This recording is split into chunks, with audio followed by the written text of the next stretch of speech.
이진우의 손에 잡히는 경제.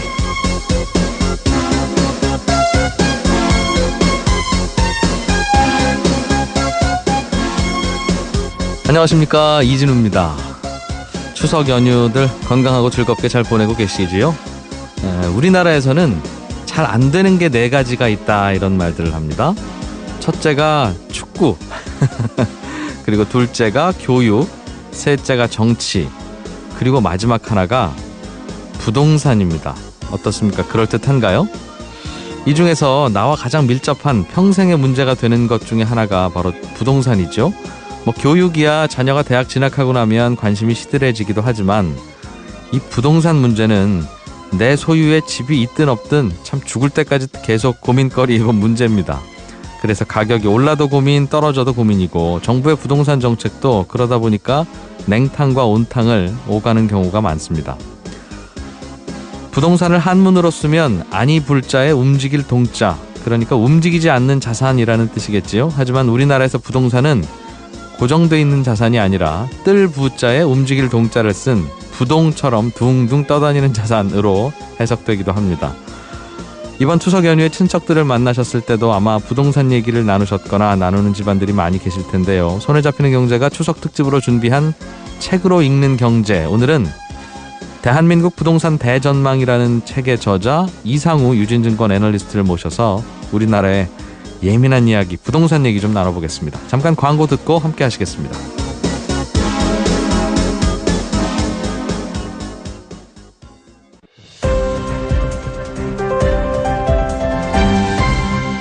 이진우의 손에 잡히는 경제.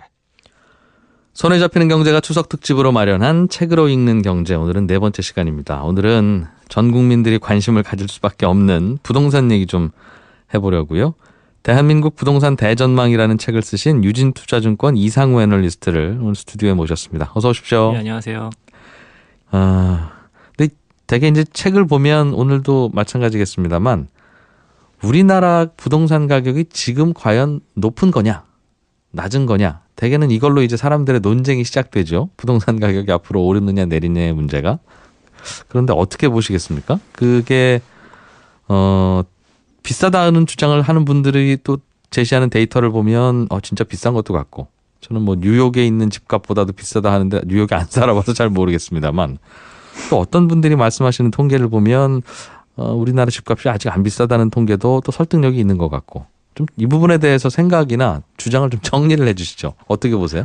일단 집값이라고 하는 부분, 특히 네. 그 레벨이라고 하는 부분이 상당히 어려운 점이죠. 왜냐하면 다들 그 살아온 경험이 다르기 때문입니다. 그래서 해외 생활 많이 해보신 분들이 특히 서울 집값이 가장 좀 저렴하다라고 많이들 말씀하시는 거고, 네. 또 그렇지 않은 분들은 또 다른 얘기들을 하시는 거죠. 그래서 이게 본인의 경험에 기반할 수밖에 없는데, 저희는 또 애널리스트라는 직업상 네. 그렇게 경험상으로 정성적으로 말씀드릴 수는 없는 거가 아니겠습니까? 그러다 보니까 명확한 수치로 제공해 드리는 게 가장 명쾌하죠. 그러니까 어떤 통계를 보면 다른 나라 집값하고 비교를 할 수가 있어요. 그러니까 우리나라도 집값을 보면 100억짜리 집부터 1억도 안 되는 집도 있고, 다른 나라도 그럴 거 아니겠습니까? 네, 맞습니다. 그래서 그럼 어떻게 비교를 하나요? 제일 보통? 쉬운 지표, 사실 똑같죠. 모든 자산이라는 게 각국의 자산이 예. 따로따로 있고, 또 세법이라는 것도 전부 다 다르고 하기 때문에 어떤 명쾌한 지표로 말씀드리기 제일 쉽다 보니까, 주식을 투자하시는 분들이 제일 이해하기 쉬운 것들이 이제 PER이라고 하는 것들, PBR이라고 하는 것들 많이 들어보셨을 겁니다. 네. 그런 지표로 말씀드리면 쉬운데, 사실 거기도 맹점이 있죠. 왜냐하면 순이익을 가지고 하는데 법인세율이 다 다르니까, 그렇죠. 그렇게 하면 좀 문제가 있다 보니까 사실 똑같은 관점입니다. 그래서 뭐냐면 PIR이라는 게 있습니다. 그러니까 PIR. 네, 프라이스 인컴 레이시오라고 해가지고요. 예. 그러니까 각 가구가 전체 돈 벌어오시는 분들의 소득을 총 합산한 걸로 네. 지금 거주하고 있는 집들을 가격을 나눠보는 겁니다. 그러니까 예를 들면은 지금 서울 집값이 평균 한 6억 정도 한다. 네. 대신에 이제 외벌이로 한 6천만 원 정도 집 가구 소득이 있는 가구다라고 하면은 PIR 지표가 한 10배쯤 되는 거겠죠. 그러니까 몇 년치 연봉을 꼬박 모아야 그 동네 집 살 수 있니? 그 질문에 대한 답이 수치로 모든 나라가 각각 나온다는 말이군요. 네, 말씀하신 그 요즘 언론에서 많이 얘기하는 도시근로자가 10년째 일원도 쓰지 않고 이런 네. 표현을 하는 것들이 사실은 PIR이라는 그 설명을 좀 쉽게 해드리는 겁니다. 그러면 우리나라는 평균 집값이 대략 얼마쯤 돼요? 한국 평균, 그러니까 전국 평균으로 하면은 약 예. 5배 정도 됩니다. 5배. 네. 그러니까 전국 근로자 평균치 정도 되는 근로자가 5년쯤 돈 모으면 평균 정도 집을 산다. 네. 네, 요거에 대해서는 아무도 이견이 없습니다. 왜냐하면 특히 지방 집값에 대해서는 뭐 싼 곳들도 있으니까요. 비싸다고 상대적으로. 하시는 분들이 거의 없으시니까요. 예. 근데 이제 가장 논란이 되는 거는 결국은 서울입니다. 서울 집값. 네, 서울 집값이 그러면 PIR로 몇 배냐에 대한 이제 고민이 생기는 건데요. 네. 공식적으로 이제 제공해주는 PIR 지표가 사실 월간으로 나옵니다. 어디냐면은 KB은행, KB부동산이라는 곳에서 나와주고 있고요. 예. 두 번째는 이제 주택금융공사라고 하는 곳에서 두 군데서 이제 매월 발표치가 나오는데 이 두 개의 기관의 발표치가 약간 다릅니다. 그러다 보니까 이제 혼선이 벌어지는 거고 특히 언론에서 나오는 숫자들은 또 그 집계하는 기관들이 아닌데도 불구하고 네. 그런 것들을 또 많이 만들어냅니다. 그러다 보니까 뭐 노동조합에서도 하고요, 경실련에서도 하고요, 뭐 여러 사회 그런 단체들에서도 각각 나눴다 보니까 예. 숫자들이 다 제각각이죠. 그래서 누구는 17년, 18년, 뭐 누구는 12년, 누구는 뭐 7년 이렇게 다 다른 이유가 어떤 공인된 기관인 아까 말씀드린 KB부동산이랑 그 주택금융공사 두 군데서 나옴에도 불구하고 그 숫자들보다는 좀 더 그래요. 민간에서 하는 숫자들을 좀 더 많이 인용을 하는 편이고요. 그럼 사람마다 조사하는 사람마다 네. 우리나라의 평균적인 서울에 있는 평균적인 집을 네. 평균적인 근로자가 몇 년 꼬박 벌어야 살 수 있냐는 그 통계조차도 네. 누가 조사하면 17년, 네. 누가 조사하면 10년 미만 이렇게 네. 나온다고요? 예, 이제 문제는 그게 뭐냐면 예. 주택 가격은 명쾌하지 않습니까? 그러니까 네. 주택 가격을 소득으로 나누는 거기 때문에 소득 수치를 바꾸면 바꿀수록 다 바뀝니다. 그런데 그러니까, 소득이라는 것도 네. 물론 모든 이의 지갑을 정확하게 열 수는 없지만 네. 소득 통계가 있잖아요. 네, 있죠. 그렇다 보니까 예. 특히 서울이 가장 심각한데 서울의 평균치가 과연 일반 사람들의 설명을 할 수 있는 숫자냐에 대한 고민이 있는 겁니다. 왜냐하면 네. 서울이 이제 우리나라의 경제 기능이 상당히 집중된 그 수밖에 없기 때문에 예. 이제 상위층과 하위층의 차이도 생각보다 크고요. 크지요. 특히나 또 서울은 전 세계적으로 봤을 때도 굉장히 큰 대도시입니다. 그러다 보니까 서울 내에서도 고소득자들이 이제 거주하는 지역과 네. 저소득자들이 이제 주로 거주하는 지역들의 차이는 너무나 극명하다는 사실은 뭐 경험적으로 모두 다 알고 계신 부분인데. 그렇긴 하겠죠. 다만 네. 집들도 아주 비싼 집도 있고 꽤 저렴한 집도 있지만 네.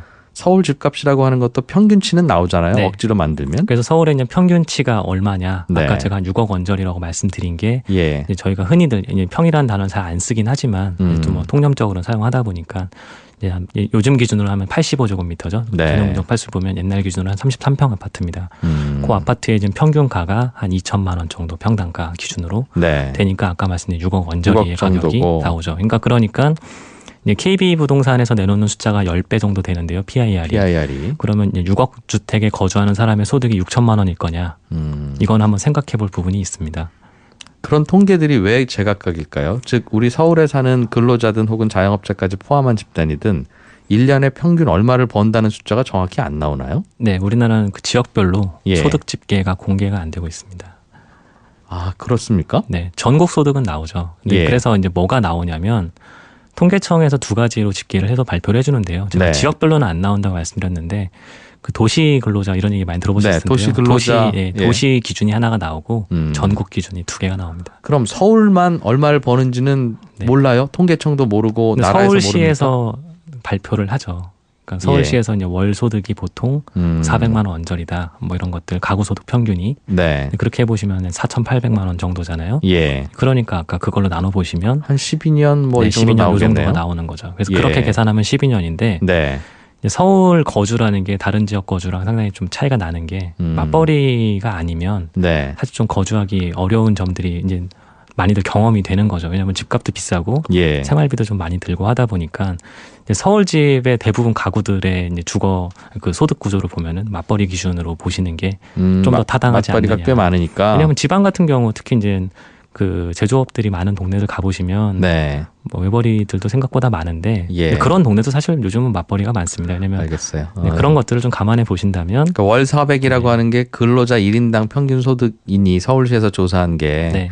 서울에 보통 한 집은 대략 맞벌이 하신다고 가정하면 한 8천만 원 네. 정도 소득이 있는 걸로 보는 게 네. 합리적이지 네. 않느냐. 그러니까 일상적으로 보시면 그게 오히려 더 받아들이기 쉬우실 겁니다. 알겠습니다. 그것까지 그럼 합리적이라고 가정을 하면 1년에 한 8천만 원 정도 버는 분들이 한 6억짜리 집을 평균적으로 이제 사서 갖고 있다는 뜻인데. 네, 그럼 한 7.4배에서 7.5배 정도가 나오고요. 그게 다른 나라 주요 도시와 비교하면 어떻습니까? 네, 주요 도시보다도 좀 낮다는 게 지금 상태고요. 특히 이제 주요 도시라고 하면은 예. 서울이란 도시가 인구가 1,000만 명 이제 이하가 되긴 했지만 네. 1,000만 명 이상 도시 사실 별로 없습니다. 뭐 중국에나 꽤 많지만 글로벌로 봤을 때 그 광역권을 제외한 순수 1개 도시가 1,000만 명 넘는 도시는 거의 없거든요. 네. 근데 그런 도시들하고 비교해 보셨을 때 거의 한 절반 정도밖에 안 되는 지표가 나타나게 되죠. 그렇군요. 그럼 다른 나라는 그런 지표로 보면 우리나라는 말씀하신 PIR이라고 하는 게 뭐 한 8배 안팎이라면 다른 나라는 15, 16 이 정도가 나옵니까? 네, 그 정도라고 보시면 되고요. 특히 예. 이제 홍콩이나 싱가포르 같은 예. 도시 국가로 가면 갈수록 한 25배, 30배 이렇게 붙는 그 나라 부담들이 소득도 1인당 소득 통계를 갖고 오고 네. 이 나라도 맞벌이 하겠지라고 생각해서 곱하기 2 했는데도 불구하고 집값이 아니요, 그 나라들은 순수 1인당으로는 해요? 한 해요? 겁니다. 네. 그건 왜 우리는 맞벌이 소득으로 하고 그 나라는 외벌이 소득으로 해요? 그러니까 아까 말씀드린 대로 우리나라도 1인당 아까 말씀드린 외벌이 소득으로 하면은 11배입니다. 10? 아까 11배, 12배 아, 정도 그 되지 정도 않습니까? 됐죠. 네. 예. 아, 그렇군요. 그리고 뭐 재밌는 통계가 또 얼마 전에 한번 나오긴 했었지만 연합뉴스라는 데서 나오긴 했지만 네. 북한도 평양 같은 데도 한 14배 정도 된다는 식으로 설명도 뭐 재밌거리긴 하지만 나온 적이 네. 있었죠. 손에 잡히는 경제가 추석 특집으로 마련한 책으로 읽는 경제. 오늘은 대한민국 부동산 대전망의 저자이신 유진투자증권 이상우 애널리스트와 함께 우리나라 부동산 이야기 예민한 질문들부터 좀 드리고 있습니다. 그렇다면 부동산 가격, 특히 서울 지역 아파트 가격이 비싼 거냐 아니면 다른 나라들에 비해서 안 비싼 거냐의 논쟁은 끊임없겠군요. 네, 뭐 영원히 있을 수밖에 없는 주제고요. 사실 뭐 그거는 주식에서도 마찬가지죠. 삼성전자가 현재 주가가 싼 거냐 비싼 거냐. 예. 그걸 또 이제 판단해 드리는 조언해 드리는 게 저희 애널리스트의 알겠습니다. 직업이기도 하고요. 근데 저는 개인적으로는 이 다른 나라와 비교해서 집값이 비싸냐 싸냐라고 하는 통계가 그걸 미래의 부동산 시장 가격의 전망에 반영하는 게 별로 큰 설득력은 없다는 생각을 개인적으로는 해요. 왜냐하면 우리나라 주유소 기름값 사우디아라비아보다 수배 비싼데 그럼 앞으로 우리나라 기름값, 주유소 기름값은 내려갈 거고 사우디의 기름값은 올라갈 거냐 하면 그건 아니거든요. 그러니까 집값이라고 하는 건 그 나라에서 집이라고 하는 자산을 얼마나 중요하게 생각하느냐도 차이가 나라마다 있을 것이고 비슷하게 생각해도 집 지을 땅이나 혹은 뭐 일자리의 분포나 이런 거에 따라서 한 채에 50억 가더라도 거기 살아야 되는 분들도 계실 수 있고 한 채에 1억 넘으면 나는 집 안 사 하는 뭐 생각도 있을 수 있으니 그것보다는 좀 다른 지표로 앞으로의 집값을 전망해야 될 것 같긴 한데 이상우 애널리스트께서는 앞으로 그럼 우리나라 특히 서울이나 혹은 다른 도시 혹은 전국적으로 집값의 흐름을 어떤 지표들을 주로 보고 전망을 하세요? 제가 가장 높게 제가 중요하게 보는 지표는 바로 수급입니다. 그러니까 수요 공급이 가장 중요하다 보고 있고요. 네. 그러니까 옛날 같으면 저희가 멸실이라는 것들을 사실 많이 안 봤기 때문에 순수 분양 호수라거나 아니면 입주 이 두 가지를 주로 많이들 보셔서 예. 공급 영역들만 되게 많이들 좀 고민하셨던 건데 예. 공급 영역에서도 이제 멸실을 감안 안 할 수가 없거든요. 멸실이라는 게 기존에 있던 주택이 없어지는 겁니다. 예를 왜 들면 집이 없어져요? 이제 재건축 재개발이라는 건데요. 아, 너무 낡은 집은 네. 부술 수밖에 없으니. 네, 그게 결국은 뭐 3년 뒤, 4년 뒤에 다시 들어오는 것들이라서 공급 증가에 기여가 되지만 네. 그 3년이랑 4년이라는 기간 동안에 집이 없어지는 거 아니겠습니까? 그러니까 예. 시장에서는 결국은 전체 주택 재고가 감소되는 결과가 나타납니다. 그게 예전에는 무시할 만큼 많지 않았는데 요즘에는 그거 무시하고 나면 수급의 균형이 달라질 만큼 큽니까? 네, 특히 예를 들어서 말씀드리면 서울이 최근에 개발된 곳들이 바로 이제 문정동에 있는 네. 신도시, 그 옆에 있는 또 위례, 그리고 마곡 이런 것들이 최근에 개발된 신도시들입니다. 뭐 신시가지라고 말하는 게 더 맞죠. 근데 그런 지역이 이제 서울에서 생각해 보셨을 때 남은 빈 땅이 별로 없습니다. 예. 근데 그러다 보니까 이제 남아 있는 것들은 기존에 있던 집들을 허물고 다시 짓는 재건축이라거나 아니면 정말 노후주택 단지들을 한 번에 이제 그 밀집 주거인 네. 공동주택 아파트로 이제 짓는 재개발 이 두 가지밖에 이제 공급이 없었는데 사실은 주요 지역들은 이미 한 번 다 진행이 됐습니다. 그래서 8, 90년대에 대부분 한번 재건축이든 재개발이든 한번 진행이 된 게 네. 지금 서울의 모습이고요. 이제 2기 재건축 재개발이 본격적으로 진행되는 게 현재다라고 생각하시면 좋을 것 같습니다. 그거는 알겠어요. 뭐 동네 지나가다 보면 예전에 지은 재건축했던 아파트도 있고 말씀하신 대로 요즘 진행되는 아파트도 있는데 그러니까 아파트 혹은 넓게 보면 주택을 필요로 하는 수요자 집단도 있고 그에 맞춰서 공급을 하는 공급량도 꾸준히 있을 텐데 모자랍니까? 수요에 비해서 공급이? 그걸 어떻게 알 수 있죠? 참 이게 참 어려운 부분인데 네. 통계상으로 보시면은 전체 주택으로 계산하는 게 제일 쉬우니까요. 네. 그러면 주택이 이제 좀 많아 보이는 느낌이 나고 그게 바로 정부에서 발표하는 주택 보급률. 사실 우리나라밖에 발표하지 않는 지표긴 한데 주택 보급률이 이제 100이 넘었다라고 네. 말하기 벌써 한 5년 이상 됐습니다. 그러니까 이제 일반인들 시각도 언론서 주택 보급률이 이제 100이 넘었다고 하니까 많다고 느껴지지만 사실 그 주택 보급률 내에서도 서울은 아직 100은 안 됩니다. 네. 예, 그러다 보니까 이제 서울이 원래 전국 수치보다 약간 더 주택 상황이 좋지 않은 건 사실인데 이제 문제는 여기서부터 발생합니다. 아까 재건축 재개발이 활발하다는 뜻은 네. 지금 서울 그리고 각 주요 지방의 주요 거점 도시들 모두 다 노후화가 상당히 진행이 됐고요. 근데 그 주택에 살고 싶어하는 사람이 많을 거냐? 혹은 이제 신축 주택 요즘 모두가 다 좋아하시죠. 새로 짓는 새 아파트 또 역세권에 이런 아파트들 원하실 거냐? 네. 여기서부터는 아까 처음에 아까 사회자께서 말씀하신 것처럼 어쩔 수 없이 거기에 살아야 될 수밖에 없는 직장이 거기 있어서 살아야 되는 사람들이 많으면 많을수록 지금 서울과 같은 일이 벌어지는 거죠. 강남을 한번 생각해 보시면 좋습니다. 강남에 있는 주택 사실 거의 다 30년 이상 가까이 네. 된 아파트들입니다. 그럼에도 예. 불구하고 가격이 높은 이유가 뭐 흔히들 쉽게 설명하는 그런 학군이나 아니면 학원가 이렇게 설명들을 하지만 사실은 거기서 다닐 수 있는 직장들의 위치가 가깝다고 하는 그런 직주근접면뿐만 예. 아니라 그런 여러 가지 그런 주변 여건들이 좋기 때문에 그런 낡은 주택임에도 불구하고 대부분 거주를 하고 계신 거죠. 거꾸로 말씀드렸던 그 신도시나 혹은 더 훨씬 멀리 수도권 교외로 나갔을 때 오히려 새 집들은 수요가 별로 없는 이런 것들을 감안해 본다면 수요가 있는 곳에 그러면 시장에서 원하는 신규 주택이 많이 공급이 되고 있느냐 이게 사실은 가장 중요한 요인이고 그렇지 않다고 보시는군요. 네, 이 그게 상황을 맞지 대해서는. 않으니까 전세 가격이라고 하는 임대주택 가격이 계속 빠르게 올라가는 이유가 벌어지고 있습니다. 그럼 서울은 수요에 비해서 공급이 적다는 걸 물론 뭐 느끼는 분들도 계실 거고 아니야 이렇게 많은 집들이 뭘 이라고 생각하는 분도 있을 테니 어떤 수치를 보면 서울은 공급보다 수요가 많아요라는 결론을 내릴 수 있죠? 아까 처음에 말씀드렸던 멸실이라는 숫자 예. 그리고 이제 입주라고 하는 공급이라는 숫자 이제 거기다 그 두 개를 함께 보시는 게 맞다고 보는데요. 네. 그럼 멸실은 공급에서 마이너스를 하는 거겠습니다. 네, 이제 순증으로 보시려면은 이제 입주량에서 멸실량을 빼서 봐야 그 예. 해에 새로 들어오는 주택 숫자를 계산하기 쉽죠. 예. 근데 예전에 이제 서울만 하더라도 이제 연간 나가는 멸실이라고 해봤자 뭐 멸실 주택 지표가 발표된 게 그렇게 오래되지 않았습니다. 예. 한 5, 6년밖에 안 됐는데 예. 한번 1년에 한 10,000세대, 15,000세대 나간 그 멸실되는 숫자들이 최근에 한 25,000, 3만 세대까지 올라와 줬거든요. 네. 근데 계속 이제 입주라고 하는 쪽을 보시면은 서울은 입주가 사실 그렇게 많은 지역이 아닙니다. 2000년대 초반에 한 6만 세대 이렇게 입주됐던 것들하고 다르게 예. 최근에는 뭐 3만 5천 뭐 정도밖에 진행이 안 되다 보니까 점점 순증량에서 봤을 때 그 순증량이 줄어드는 그런 현상들이 나타나고 있는 거죠. 네. 그러니까 말씀하신 내용을 쭉 듣다 보니까 우리나라의 특히 서울 지역의 아파트나 주택의 공급량은 정확히 시간만 주면 몇 채라고까지 세서 알려줄 수 있는데 어느 날 갑자기 집 생기는 게 아니니까요. 그런데 수요 자체는 유동적이니까 사실은 이 서울 시내에 더 이상 집 안 지을 테니 이 집 안에서 서울시에서 늘어나는 인구건 뭐건 그냥 다 여기서 사세요라고 해도 살겠죠, 살기는. 네. 길에서 주무시는 분이야 잘 안 나오겠죠. 예전에 우리 큰 방 안에 6식구, 7식구 같이 살았지 않습니까? 그렇습니다. 그러니 뭐 주택이 없지는 않으나 그렇게 살기에는 이젠 불편합니다라는 분들이 갖고 있는 욕구라고 하는 건 마음속에 있는 거다 보니 정확히 수요는 얼마나 되는지가 아마 통계로 잘 안 잡히는 모양입니다. 그러니까 수요에 비해서 공급이 많은지 적은지에 대해서 명확히 알기가 좀 어려운 듯한데요. 그렇습니까? 왜냐하면 이제 실수요라고 하는 것들을 말씀하신 대로 이제 체크하기 되게 힘든 부분인데 네. 왜냐하면 이제 우리나라 같은 경우 이제 특징이 전세라는 희한한 제도가 있다 보니까 이제 전세를 구하시는 분들이 이제 거의 다 실수요라고 보셔도 무방하죠. 왜냐하면 그분들은 집을 사지 않고 네. 그 집에 거주하실 결정을 하신 거니까 이제 전세 수요는 전부 다 이제 실수요라고 보셔도 무방하고 네. 전세 말고 이제 월세나 반전세 같은 형식도 마찬가지로 실수요입니다.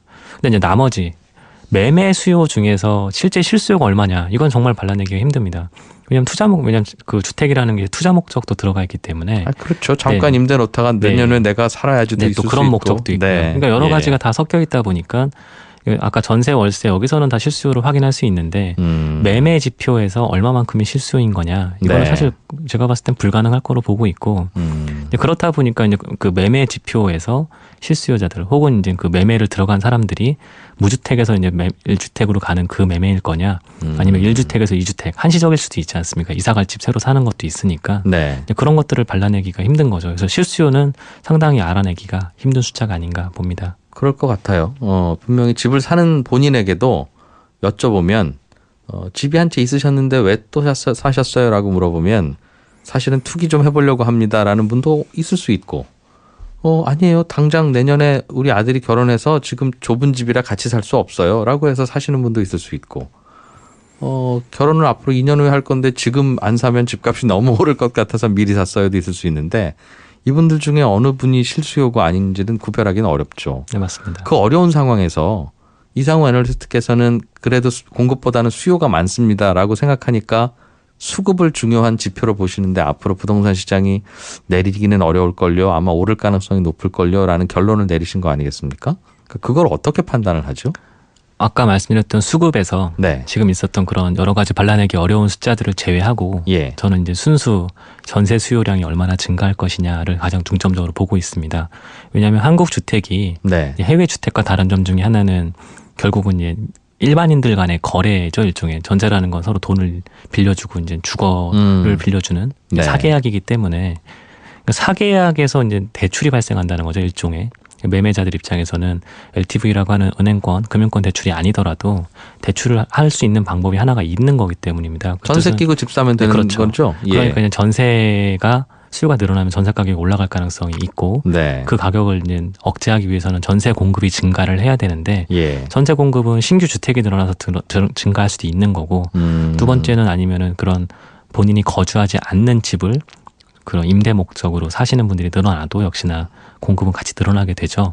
그러니까 그 점에서 이제 전세 수요가 늘어나는 것들은 지방에서 서울로 이사 오는 이전 효과가 첫 번째가 되겠지만 사실 네. 그것도 굉장히 강합니다만 두 번째는 지금 서울에 살고 있는 분들이 이사를 나갈 가능성이 특히 자기 집을 사지 않고 나갈 네. 결국은 멸실이죠. 예. 한 3, 4년 버틸 수 있는 집들을 구할 수요가 강해질 거냐 이걸 보기 때문에 제가 가장 중요하게 보는 지표는 재건축 재개발이 앞으로 얼마나 많이 나가게 될 거냐. 그건 사실 그거는 계산하기 쉽습니다. 왜냐하면 많이 나가게 될 거냐는 말은 언제 재건축 재개발이 진행돼서 거기에 살고 계신 분들이 이주를 나가게 될 거냐 하는 3, 4년 동안 이사를 나가 계셔야 되는데 그 이주 수요가 얼마나 될 네. 거냐를 본다는 말씀이세요? 네, 맞습니다. 그분들은 밖에 나가면 당연히 전세나 월세 사시겠죠. 그렇죠. 그게 아파트 값이랑 무슨 관계가 있습니까? 그러니까 3년, 4년밖에 안 되는 단기 거주라고 생각하실 수도 있겠지만 예. 결국은 그분들이 역시나 서울의 주택의 임대주택의 수요를 더 증가시키는 요인이 그렇겠죠. 발생을 합니다. 그런 당분 네. 그 3, 4년 동안에는 서울의 임대주택 구하기가 더 어렵겠죠. 그분들도 원래 집이 있는 분들인데 집이 잠깐 없어진 네. 상태에서 밖에 나가서 세입자 생활을 하시니까. 그렇죠. 예. 그러다 보니까 흔히들 생각하는 거면은 재건축 재개발에 대한 흔한 오해가 3년, 4년 지나면 결국은 주택 숫자가 증가되는 거 아니냐. 네. 왜냐하면 다 고밀도 개발을 하니까요. 몇 년 지나면 더 많아지는 거 아니냐인데 사실 그때 이주가 더 많이 나가게 되면은 의미가 없어지는 거죠.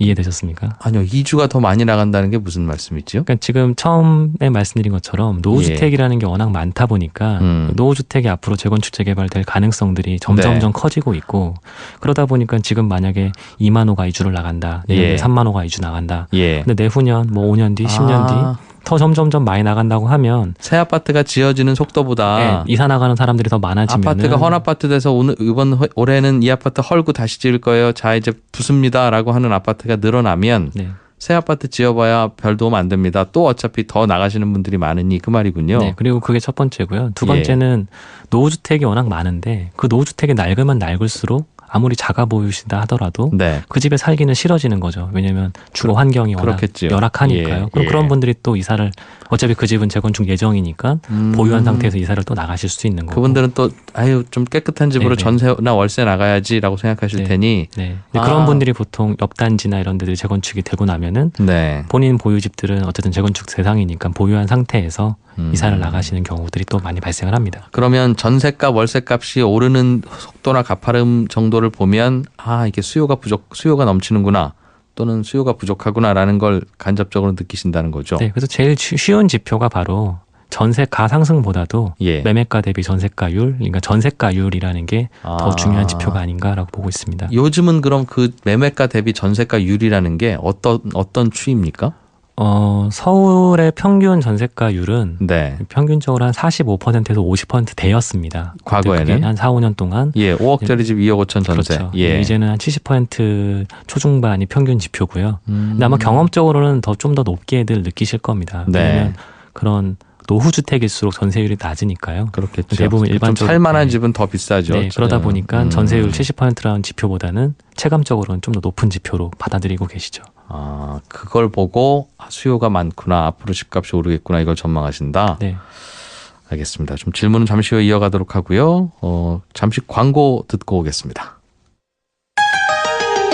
MBC 라디오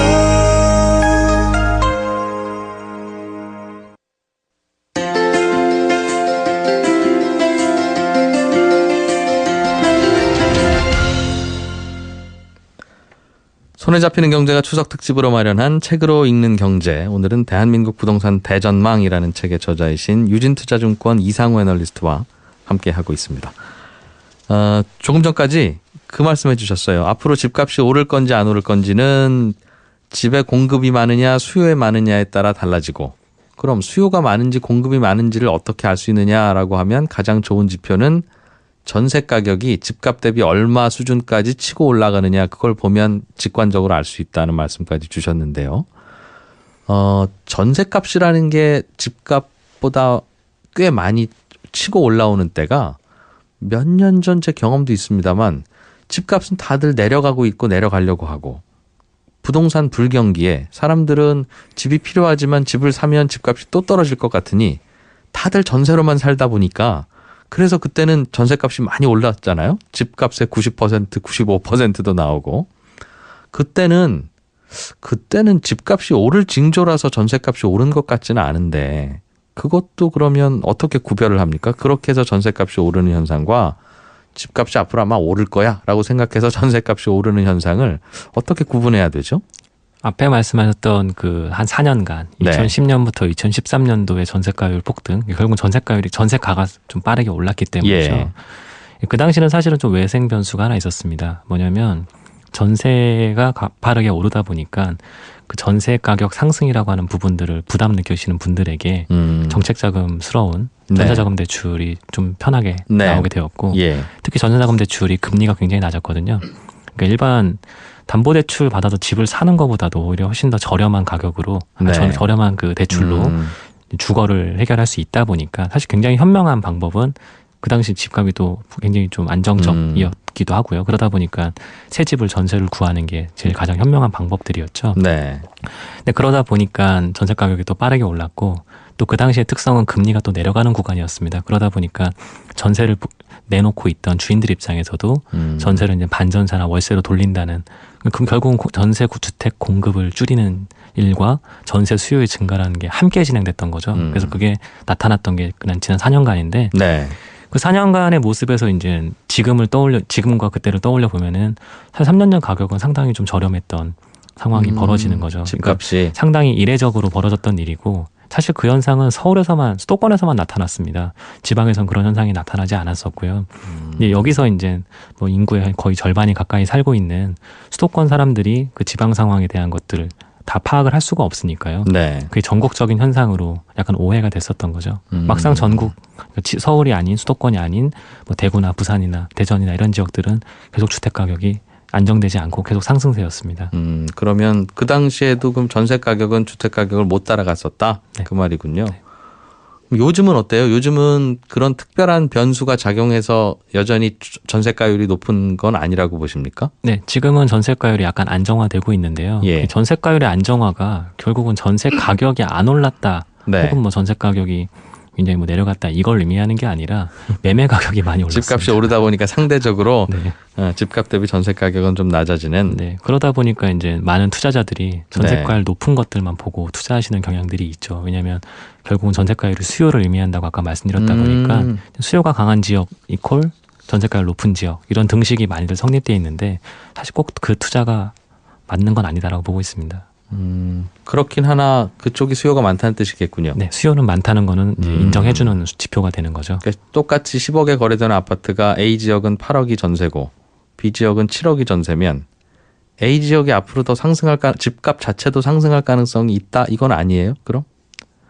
그런 제가 말씀드린 건 그 포인트보다는 예. 그러니까 전세가율이 똑같다고 보면은 만약에 예. 이제 5억에 매매가 5억에 전세가 4억도 80%고요. 네. 매매가 20억에 16억도 전세가 16억도 80%입니다. 예. 그러니까 그 두 지역이 같다고 말씀드리는 건 아니라는 거죠.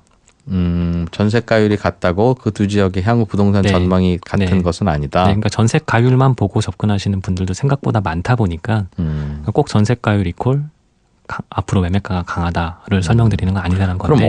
그럼 뭘 보면 앞으로 이 지역은 아파트 값이 오르겠구나라는 걸 알 수 있습니까? 근데 그거는 상당히 좀 복합적인 것들입니다. 왜냐하면 부동산이라는 게 예. 투자 목적에 있는 투자 대상이 될 수도 있지만 처음에 말씀하셨던 것처럼 주거 기능이 상당히 무시할 수 없는 것들이기 때문에 주거 기능이 강화될수록 전세가율도 네. 올라가는 거고 그렇겠죠. 매매가가 올라갈 가능성도 있죠. 근데 그거는 결국은 좀 복합적인 겁니다. 뭐냐면 근데 그걸 전세 가격이 보여주고 있지는 않을까요?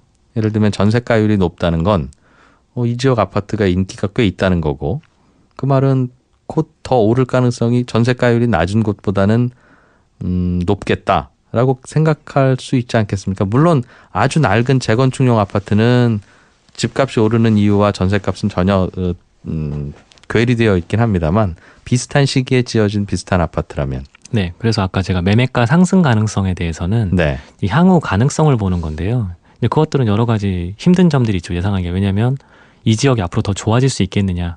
아까 말씀하신 현재 상황만 보면은 다 설명이 됩니다. 여기는 뭐 학교가 좋고 공원이 있고 이런 것들이 설명이 되니까 현재가는 예상이 돼서 네. 그게 전세가율로 설명이 되고 있는 건데 뭐 예를 들면은 이 지역에 나중에 지하철이 개통된다거나 예. 아니면 뭐 어떤 부대가 이전을 해서 공원이 생긴다거나 이런 것들은 사실은 좀 판단할 게 여러 가지가 있는 거죠. 그래서 알겠습니다. 꼭 전세가율 이퀄이라고 말씀을 안 드리는 겁니다. 예. 아파트 가격이 지금이 꼭지고 앞으로는 더 내려갈 거다라고 주장하시는 분들의 근거를 들어보면 저는 이것도 나름 설득력이 있다고 느껴지는 부분도 몇 가지가 있어요. 전해드리면 지금 이 아파트 가격을 유지하기 위해서는 다음에 이 아파트를 또 누군가가 사야 되고 젊은 분들이 살 가능성이 상대적으로 높은데 젊은 분들의 소득이나 가계부채 수준으로 봐서 야, 이 집을 이 가격에 누가 또 살 수 있겠어? 주변을 돌아봐 다 가난한 분들 뿐이지 라는 주장을 어떻게 받아들이세요? 이거 참 어려운 얘기인데요. 예. 왜냐하면 실제로 취업난도 사실이고 또 젊은 층들의 그런 소득이 낮은 것도 사실입니다. 그러다 보니까 장기적으로 보면은 그런 설명이 사실은 설득력을 얻는 것도 네. 충분히 이해가 되는데요. 이게 어느 집이나 가격이 똑같은 게 아니기 때문에 각 소득에 맞는 분들이 각 소득에 맞는 집들을 대부분 거주를 하시는 거고 실제 예. 매매를 하는 겁니다. 그러니까 각 그 소득 계층별로 앞으로 주택 가격이 어떻게 바뀔 거냐를 사실 말씀드리는 게 더 맞는데 아까 말씀드렸던 그 부분들은 대부분 좀 저소득 중심의 설명이 되거든요. 네. 그러니까 오히려 이제 그런 것들이 설명이 약해지려면 그런 것들이 설득력을 얻으려면 네. 주택 가격이 낮은 동네에 오히려 그런 설명이 더 설득력을 얻겠죠. 취업이 안 되고 젊은 층들 소득이 낮고 부채가 많고 거꾸로 말씀드리면 서울의 평균 가격이 이제 6억 정도 되는데 네. 6억 정도 되는 주택을 만약에 소득이 낮은 뭐 예를 들어 뭐 80만 원 세대, 88만 원 세대 이런 얘기 나오지만 그런 소득 계층은 그 집을 살 수가 없지 않습니까? 예. 그러니까 오히려 그런 분들이 아니라 일반적으로 이제 그 집들 아까 살 수 있는 뭐 한국 지표로 PI 한 10배 정도 되는 네. 그런 소득인 분들이 어떻게 될 거냐가 더 중요한 지표지 막상 그런 사회 초년생들이 어떻게 된다 이런 것들은 사실 주택시장에는 큰 의미를 못 줍니다. 그 말씀은 보통은 요즘 신문지상에 등장하는 아파트 가격을 보면 서울의 인기 지역에 새로 지은 아파트는 국민주택 규모라고 하더라도 10억 전후더군요. 네, 강남, 강북 떠나서 예. 말씀하신 그 정도입니다. 네, 10억 전후의 아파트를 물론 그게 이제 중산층이 가장 스스로는 희망적이기도 하고 바람직하다고 생각하는 주택 구조라고 가정한다면 그런 집을 살 만한 분들이 꽤 많다는 뜻인가요? 그런 분들의 이제 연령대를 한번 생각을 해봐야 되는 건데요. 예. 흔히들 언론에서 얘기하는 것들은 거의 사회 초년생들을 중심으로 말을 하다 보니까 불가능하죠. 왜냐하면 연봉이 당연히 초봉 기준으로 해보면은 네. 상당히 높게 나올 수밖에 없는데 아까 그런 이제 국민주택이라고 말씀하시긴 하셨지만 사실은 좀 이제 와서는 서울에서도 중가 이상의 아파트들을 얘기를 하는 것들인데 고급 아파트들이죠. 네, 그 집에 예. 거주를 하는 사람들의 이제 면면을 보시면 연세들이 그렇게 어리지는 않습니다. 당연히 사회생활을 어느 정도 해서 자본의 축적이 일어나야지 그 집을 살 수가 있는 거고, 특히 자본 축적이라는 거는 소득 증가. 결국은 그게 뭐 어떤 직업을 바꾸고 이런 게 아니라 네. 자연스러운 자신의 그런 승진이나 이런 것들을 통해서 당연히 28세 때 사회 초년생일 때의 그런 연봉과 차부장 때의 연봉은 분명히 다르지 않습니까? 그러니까 그런 것들을 감안해서 보면은 결국은 지금 취업이 제대로 되고 있느냐 안 되고 있느냐 네. 이런 것들을 말할 때 막상 그런 그 88만 원 세대 같은 그런 세대들보다는 오히려 일반적인 채용들, 네. 일반 뭐 중견기업이나 대기업들의 채용이 더 중요한 지표가 되겠죠. 한 가지 걱정스러운 지표 중에 하나가 또 가계부채 문제인데요. 우리나라는 가계부채가 목에 찼다 혹은 턱에 찼다는 표현을 쓸 만큼 실제로도 가처분 소득 대비 가계부채 비율이나 GDP 대비 가계부채 비율을 보면 물론 우리나라보다 높은 선진국들도 있습니다만 결코 여유가 있거나 낮다고 보기는 어려운 상황인 것 같습니다. 그럼 그걸 보면 가계부채가 더 늘어나기는 어렵다는 가정과 연결되고, 그러면 집 사는 수요나 자금에서 이젠 더 늘어나기는 어려울 것 같다는 생각도 들 수 있는데, 그 부분에 대해서는 어떻게 생각하세요? 예, 가계부채 문제가 자꾸 언론에서 언급이 되다 보니까 정부 정책도 계속 대출이라는 쪽을 계속 억제하는 쪽으로 진행이 되고 있죠. 네. 뭐 파리 대책에서도 다 느끼셨겠지만 LTV라고 하는 부분들을 직접적으로 낮추면서 담보대출, 사실 소득과 별로 상관없는 대출임에도 불구하고 이미 대출은 받기가 상당히 어려워졌습니다. 근데 그렇다 보니까 우리나라의 그런 대출이 원래부터 쉽지도 않았지만 더 어려워진 상황으로 진행이 된 거죠. 지금부터는 이제 정책적으로만 보면은 당연히 더 늘어나기는 쉽지는 않습니다.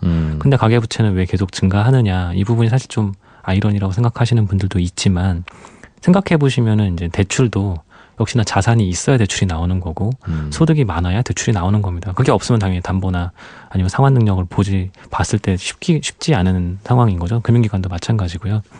그러면 이제 자산을 누가 갖고 있느냐, 이런 것들을 생각해 보신다면은 원래부터 저소득층이 대출받는 것보다는 고소득자 혹은 고자산가들이 대출받을 가능성은 여전히 열려 있지 않느냐라고 보고 있는 거고요.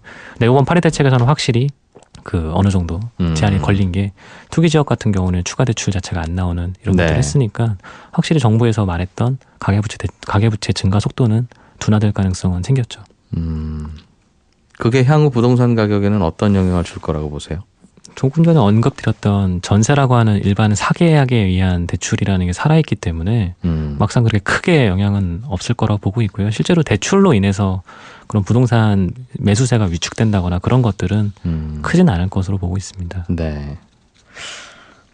우리가 여러 가지 한국 경제에 대해서 비관적으로 보는 지표를 이상우 애널리스트께서는 뭐 그런 부분이 없지는 않으나 부동산 가격, 특히 이 고가의 아파트들을 구입하려고 하는 계층의 지표와는 좀 다른 면이 있다는 말씀을 주시네요. 네, 그래서 이제 흔히들 언론에서는 강남 아파트 가격이라는 게 뭐 네. 신문 일면에도 종종 나올 정도로 얘기 나오지만 사실 그런 고급 주택은 별개 이슈라고 보시는 게 맞다고 보고 있고요.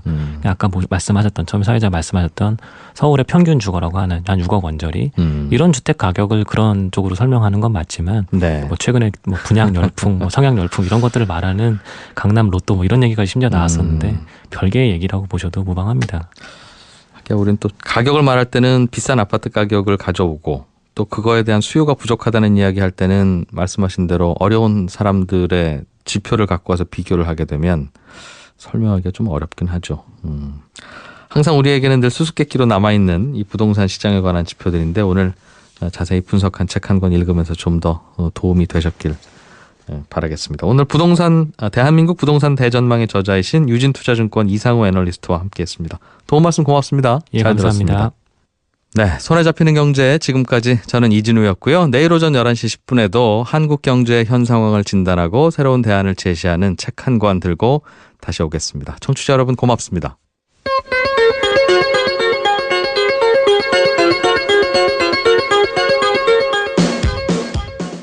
이유가 어떤 공인된 기관인 아까 말씀드린 KB부동산이나 그 주택금융공사 두 군데서 나옴에도 불구하고 그 숫자들보다는 좀 더 그래요. 민간에서 하는 숫자들을 좀 더 많이 인용을 하는 편이고요. 그럼 사람마다 조사하는 사람마다 네. 우리나라의 평균적인 서울에 있는 평균적인 집을 네. 평균적인 근로자가 몇 년 꼬박 벌어야 살 수 있냐는 그 통계조차도 네.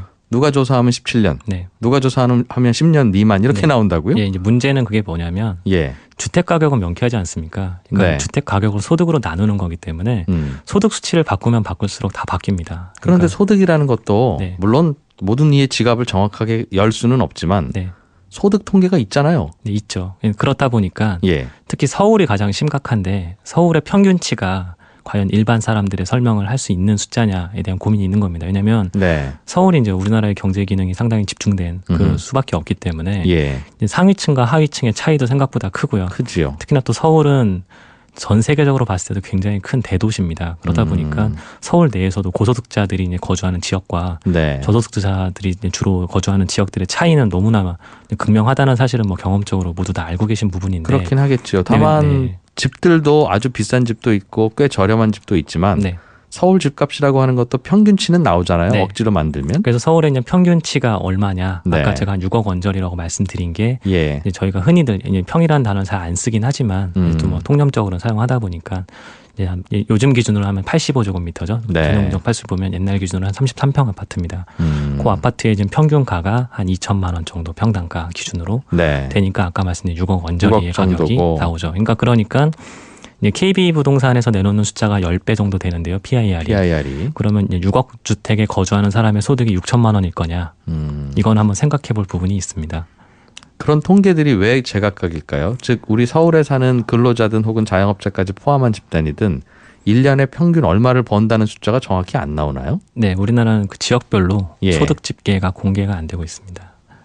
아, 그렇습니까? 네, 전국 소득은 나오죠. 근데 예. 그래서 이제 뭐가 나오냐면 통계청에서 두 가지로 집계를 해서 발표를 해주는데요. 제가 네. 지역별로는 안 나온다고 말씀드렸는데 그 도시 근로자 이런 얘기 많이 들어보셨을 네, 텐데요. 도시 근로자. 도시, 예. 도시 기준이 하나가 나오고 음. 전국 기준이 두 개가 나옵니다. 그럼 서울만 얼마를 버는지는 네. 몰라요? 통계청도 모르고 근데 나라에서 서울시에서 발표를 하죠. 그러니까 서울시에서 이제 월 소득이 보통 모릅니까? 400만 원 언저리다. 뭐 이런 것들 가구 소득 평균이 네. 그렇게 해보시면 4,800만 원 정도잖아요. 예. 그러니까 아까 그걸로 나눠 보시면 한 12년 뭐 이 정도 12년 요 나오겠네요. 정도가 나오는 거죠. 그래서 예. 그렇게 계산하면 12년인데 네. 서울 거주라는 게 다른 지역 거주랑 상당히 좀 차이가 나는 게 맞벌이가 아니면 네. 사실 좀 거주하기 어려운 점들이 이제 많이들 경험이 되는 거죠. 왜냐하면 집값도 비싸고 예. 생활비도 좀 많이 들고 하다 보니까 이제 서울 집의 대부분 가구들의 이제 주거 그 소득 구조를 보면은 맞벌이 기준으로 보시는 게 좀 더 타당하지 맞벌이가 않느냐. 꽤 많으니까. 왜냐하면 지방 같은 경우 특히 이제 그 제조업들이 많은 동네들 가보시면 네. 뭐 외벌이들도 생각보다 많은데 예. 근데 그런 동네도 사실 요즘은 맞벌이가 많습니다. 왜냐하면 알겠어요. 네, 그런 것들을 좀 감안해 보신다면 그러니까 월 400이라고 네. 하는 게 근로자 1인당 평균 소득이니 서울시에서 조사한 게 네, 서울에 보통 한 집은 대략 맞벌이 하신다고 가정하면 한 8천만 원 네. 정도 소득이 있는 걸로 보는 게 네. 합리적이지 네. 않느냐. 그러니까 일상적으로 보시면 그게 오히려 더 받아들이기 쉬우실 겁니다. 알겠습니다. 그것까지 그럼 합리적이라고 가정을 하면 1년에 한 8천만 원 정도 버는 분들이 한 6억짜리 집을 평균적으로 이제 사서 갖고 있다는 뜻인데 네, 그럼 한 7.4배에서 7.5배 정도가 나오고요. 그게 다른 나라 주요 도시와 비교하면 어떻습니까? 네, 주요 도시보다도 좀 낮다는 게 지금 상태고요. 특히 이제 주요 도시라고 하면은 예. 서울이란 도시가 인구가 1,000만 명 이제 이하가 되긴 했지만 네. 1,000만 명 이상 도시 사실 별로 없습니다. 뭐 중국에나 꽤 많지만 글로벌로 봤을 때 그 광역권을 제외한 순수 1개 도시가 1,000만 명 넘는 도시는 거의 없거든요. 네. 근데 그런 도시들하고 비교해 보셨을 때 거의 한 절반 정도밖에 안 되는 지표가 나타나게 되죠. 그렇군요. 그럼 다른 나라는 그런 지표로 보면 우리나라는 말씀하신 PIR이라고 하는 게 뭐 한 8배 안팎이라면 다른 나라는 15, 16 이 정도가 나옵니까? 네, 그 정도라고 보시면 되고요. 특히 예. 이제 홍콩이나 싱가포르 같은 예. 도시 국가로 가면 갈수록 한 25배, 30배 이렇게 붙는 그 나라 사람들이 소득도 1인당 소득 통계를 갖고 오고 이 네. 나라도 맞벌이 하겠지라고 생각해서 곱하기 2 했는데도 불구하고 집값이 아니요, 그 나라들은 순수 1인당으로는 해요? 한 해요? 겁니다. 네. 그건 왜 우리는 맞벌이 소득으로 하고 그 나라는 외벌이 소득으로 해요? 그러니까 아까 말씀드린 대로 우리나라도 1인당 아까 말씀드린 외벌이 소득으로 하면은 11배입니다. 10? 아까 11배, 12배 아, 정도 그 되지 정도 않습니까? 됐죠. 네. 예. 아, 그렇군요. 그리고 뭐 재밌는 통계가 또 얼마 전에 한번 나오긴 했었지만 연합뉴스라는 데서 나오긴 했지만 네. 북한도 평양 같은 데도 한 14배 정도 된다는 식으로 설명도 뭐 재밌거리긴 하지만 나온 적이 네. 있었죠. 손에 잡히는 경제가 추석 특집으로 마련한 책으로 읽는 경제. 오늘은 대한민국 부동산 대전망의 저자이신 유진투자증권 이상우 애널리스트와 함께 우리나라 부동산 이야기 예민한 질문들부터 좀 드리고 있습니다. 그렇다면 부동산 가격, 특히 서울 지역 아파트 가격이 비싼 거냐 아니면 다른 나라들에 비해서 안 비싼 거냐의 논쟁은 끊임없겠군요. 네, 뭐 영원히 있을 수밖에 없는 주제고요. 사실 뭐 그거는 주식에서도 마찬가지죠. 삼성전자가 현재 주가가 싼 거냐 비싼 거냐. 예. 그걸 또 이제 판단해 드리는 조언해 드리는 게 저희 애널리스트의 알겠습니다. 직업이기도 하고요. 근데 저는 개인적으로는 이 다른 나라와 비교해서 집값이 비싸냐 싸냐라고 하는 통계가 그걸 미래의 부동산 시장 가격의 전망에 반영하는 게 별로 큰 설득력은 없다는 생각을 개인적으로는 해요. 왜냐하면 우리나라 주유소 기름값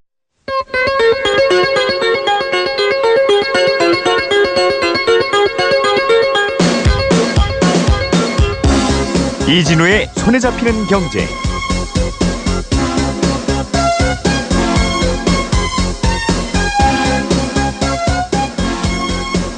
안녕하십니까, 이진우입니다. 추석 연휴들 건강하고 즐겁게 잘 보내고 계시지요? 우리나라에서는 잘 안 되는 게 네 가지가 있다 이런 말들을 합니다.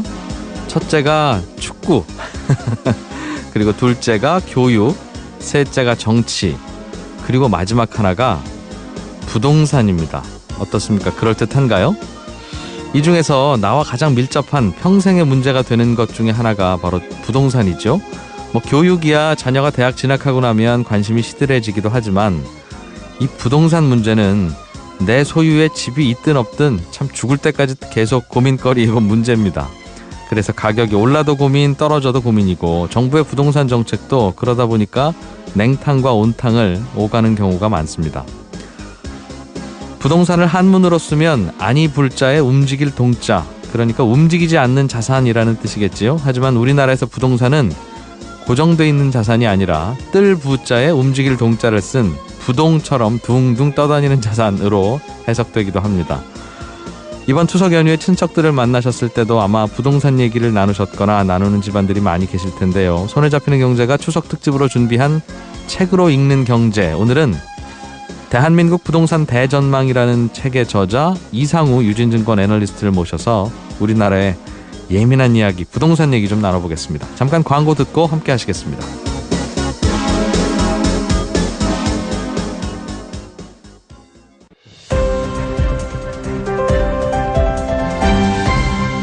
이진우의 손에 잡히는 경제. 손에 잡히는 경제가 추석 특집으로 마련한 책으로 읽는 경제. 오늘은 네 번째 시간입니다. 오늘은 전 국민들이 관심을 가질 수밖에 없는 부동산 얘기 좀 해보려고요. 대한민국 부동산 대전망이라는 책을 쓰신 유진투자증권 이상우 애널리스트를 오늘 스튜디오에 모셨습니다. 어서 오십시오. 네, 안녕하세요. 근데 되게 이제 책을 보면 오늘도 마찬가지겠습니다만 우리나라 부동산 가격이 지금 과연 높은 거냐, 낮은 거냐, 대개는 이걸로 이제 사람들의 논쟁이 시작되죠. 부동산 가격이 앞으로 오르느냐 내리느냐의 문제가. 그런데 어떻게 보시겠습니까? 그게 비싸다는 주장을 하는 분들이 또 제시하는 데이터를 보면 진짜 비싼 것도 같고, 저는 뭐 뉴욕에 있는 집값보다도 비싸다 하는데 뉴욕에 안 살아봐서 잘 모르겠습니다만, 또 어떤 분들이 말씀하시는 통계를 보면 우리나라 집값이 아직 안 비싸다는 통계도 또 설득력이 있는 것 같고, 좀 이 부분에 대해서 생각이나 주장을 좀 정리를 해주시죠. 어떻게 보세요? 일단 집값이라고 하는 부분, 특히 그 네. 레벨이라고 하는 부분이 상당히 어려운 점이죠. 왜냐하면 다들 그 살아온 경험이 다르기 때문입니다. 그래서 뭐 해외 생활 많이 해보신 분들이 특히 한국, 특히 서울 집값이 가장 좀 저렴하다라고 많이들 말씀하시는 거고, 네. 또 그렇지 않은 분들은 또 다른 얘기들을 하시는 거죠. 그래서 이게 본인의 경험에 기반할 수밖에 없는데, 저희는 또 애널리스트라는 직업상 네. 그렇게 경험상으로 정성적으로 말씀드릴 수는 없는 거가 아니겠습니까? 그러다 보니까 명확한 수치로 제공해 드리는 게 가장 명쾌하죠. 그러니까 어떤 통계를 보면 다른 나라 집값하고 비교를 할 수가 있어요. 그러니까 우리나라도 집값을 보면 뭐 100억짜리 집부터 1억도 안 되는 집도 있고, 다른 나라도 그럴 거 아니겠습니까? 네, 맞습니다. 그래서 그럼 어떻게 비교를 하나요? 제일 보통? 쉬운 지표. 사실 똑같죠. 모든 자산이라는 게 각국의 자산이 예. 따로따로 있고, 또 세법이라는 것도 전부 다 다르고 하기 때문에 어떤 명쾌한 지표로 말씀드리기 제일 쉽다 보니까 주식을 투자하시는 분들이 제일 이해하기 쉬운 것들이 이제 PER이라고 하는 것들, 뭐 PBR이라고 하는 것들 많이 들어보셨을 겁니다. 네. 그런 지표로 말씀드리면 쉬운데, 사실 거기도 맹점이 있죠. 왜냐하면 순이익을 가지고 하는데 법인세율이 다 다르니까 그렇죠. 그렇게 하면 좀 문제가 있다 보니까 사실 똑같은 관점입니다. 그래서 뭐냐면 PIR이라는 게 있습니다. 그러니까 PIR. 네, 프라이스 인컴 레이시오라고 해가지고요. 예. 그러니까 각 가구가 전체 돈 벌어오시는 분들의 소득을 총 합산한 걸로 네. 지금 거주하고 있는 집들을 가격을 나눠보는 겁니다. 그러니까 예를 들면은 지금 서울 집값이 평균 한 6억 정도 한다. 네. 대신에 이제 외벌이로 한 6천만 원 정도 집 가구 소득이 있는 가구다라고 하면은 PIR 지표가 한 10배쯤 되는 거겠죠. 그러니까 몇 년치 연봉을 꼬박 모아야 그 동네 집 살 수 있니? 그 질문에 대한 답이 수치로 모든 나라가 각각 나온다는 말이군요. 네, 말씀하신 그 요즘 언론에서 많이 얘기하는 도시근로자가 뭐 10년째 일원도 쓰지 않고 이런 네. 표현으로 하는 것들이 사실은 PIR이라는 그 설명을 좀 쉽게 해드리는 겁니다. 그러면 우리나라는 평균 집값이 대략 얼마쯤 돼요? 한국 평균, 그러니까 전국 평균으로 하면은 약 예. 5배 정도 됩니다. 5배. 네. 그러니까 전국 근로자 평균치 정도 되는 근로자가 5년쯤 돈 모으면 평균 정도 집을 산다. 네. 네, 요거에 대해서는 아무도 이견이 없습니다. 왜냐하면 특히 지방 집값에 대해서는 뭐 싼 곳들도 네, 있으니까요. 비싸다고 하시는 상대적으로. 분들이 거의 없으시니까요. 예. 근데 이제 가장 논란이 되는 거는 결국은 서울입니다. 서울 집값. 네, 서울 집값이 그러면 PIR로 몇 배냐에 대한 이제 고민이 생기는 건데요. 네. 공식적으로 이제 제공해주는 PIR 지표가 사실 월간으로 나옵니다. 어디냐면은 KB은행, KB부동산이라는 곳에서 나와주고 있고요. 예. 두 번째는 이제 주택금융공사라고 하는 곳에서 두 군데서 이제 매월 발표치가 나오는데 이 두 개의 기관의 발표치가 약간 다릅니다. 그러다 보니까 이제 혼선이 벌어지는 거고 특히 언론에서 나오는 숫자들은 또 그 집계하는 기관들이 아닌데도 불구하고 네. 그런 것들을 또 많이 만들어냅니다. 그러다 보니까 뭐 노동조합에서도 하고요, 경실련에서도 하고요, 뭐 여러 사회 그런 단체들에서도 각각 나눴다 보니까 예. 숫자들이 다 제각각이죠. 그래서 누구는 17년, 18년, 뭐 누구는 12년, 누구는 뭐 7년 이렇게 다 다른.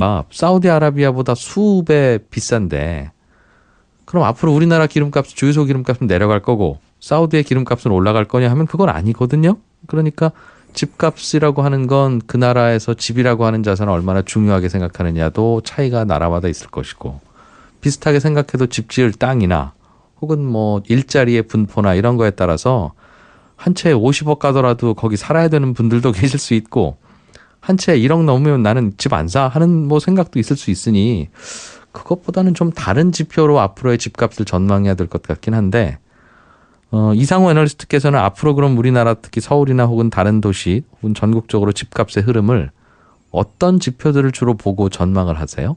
제가 가장 높게 제가 중요하게 보는 지표는 바로 수급입니다. 그러니까 수요 공급이 가장 중요하다 보고 있고요. 네. 그러니까 옛날 같으면 저희가 멸실이라는 것들을 사실 많이 안 봤기 때문에 순수 분양 호수라거나 아니면 입주 이 두 가지를 주로 많이들 보셔서 예. 공급 영역들만 되게 많이들 좀 고민하셨던 건데 예. 공급 영역에서도 이제 멸실을 감안 안 할 수가 없거든요. 멸실이라는 게 왜 기존에 있던 주택이 없어지는 겁니다. 예를 집이 들면 없어져요? 이제 재건축 재개발이라는 건데요. 너무 낡은 집은 네. 부술 수밖에 없으니. 네, 그게 결국은 뭐 3년 뒤, 4년 뒤에 다시 들어오는 것들이라서 공급 증가에 기여가 되지만 네. 그 3년이랑 4년이라는 기간 동안에 집이 없어지는 거 아니겠습니까? 그러니까 예. 시장에서는 결국은 전체 주택 재고가 감소되는 결과가 나타납니다. 그게 예전에는 무시할 만큼 많지 않았는데 요즘에는 그거 무시하고 나면 수급의 균형이 달라질 만큼 큽니까? 네, 특히 예를 들어서 말씀드리면 서울이 최근에 개발된 곳들이 바로 이제 문정동에 있는 네. 신도시, 그 옆에 있는 또 위례, 그리고 마곡 이런 것들이 최근에 개발된 신도시들입니다. 뭐 신시가지라고 말하는 게 더 맞죠. 근데 그런 지역이 이제 서울에서 생각해 보셨을 때 남은 빈 땅이 별로 없습니다. 예. 그러다 보니까 이제 남아 있는 것들은 기존에 있던 집들을 허물고 다시 짓는 재건축이라거나 아니면 정말 노후주택 단지들을 한 번에 이제 그 밀집 주거인 네. 공동주택 아파트로 이제 짓는 재개발 이 두 가지밖에 이제 공급이 없었는데 사실은 주요 지역들은 이미 한 번 다 진행이 됐습니다. 그래서 8, 90년대에 대부분 한번 재건축이든 재개발이든 한번 진행이 된 게 네. 지금 서울의 모습이고요. 이제 2기 재건축 재개발이 본격적으로 진행되는 게 현재다라고 생각하시면 좋을 것 같습니다. 그거는 알겠어요. 뭐 동네 지나가다 보면 예전에 지은 재건축했던 아파트도 있고 말씀하신 대로 요즘 진행되는 아파트도 있는데 그러니까 아파트 혹은 넓게 보면 주택을 필요로 하는 수요자 집단도 있고 그에 맞춰서 공급을 하는 공급량도 꾸준히 있을 텐데 모자랍니까? 수요에 비해서 공급이?